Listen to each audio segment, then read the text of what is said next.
Yo, what's up guys? For today's video nga pala, ginupitan nga pala natin si Mighty guys. Ito kaibigan, kumpare, kababata natin to guys. So naisipan niya magpagupit sa atin ng burst fade guys. So joke lang yan, hindi nga pala burst fade yan. Basta sabi lang niya bawas dito tapos sa taas dos. Syempre, susundin natin ng client natin or yung customer natin or yung nagpapagupit sa atin kahit anong hairstyle pa yung gusto nila, di ba?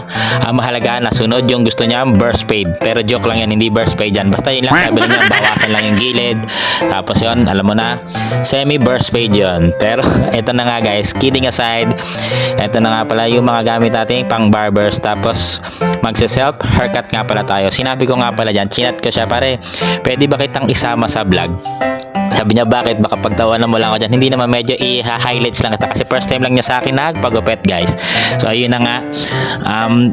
Iba yung client natin, di ba? Kahit naman siguro sino pag pumunta ka sa barbershop, syempre ang masusunod dapat yung client or yung nagpapagupit, di ba? Or yung customer.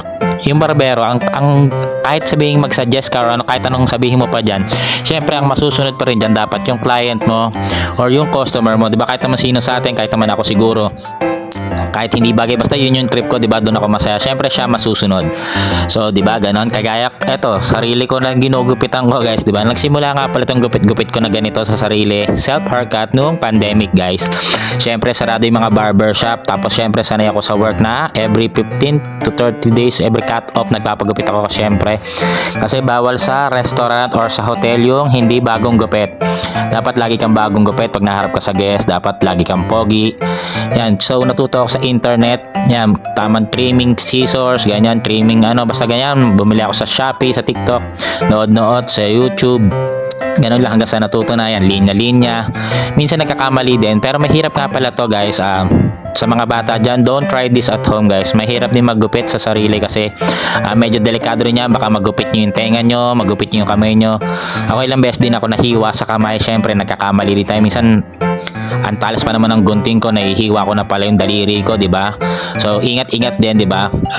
Mga professional lang or feeling professional barbero lang nakagawa nito. Tapos ito, wala lang, ito yung trip ko lang. So mahilig nga pala ako magluto, ano ba?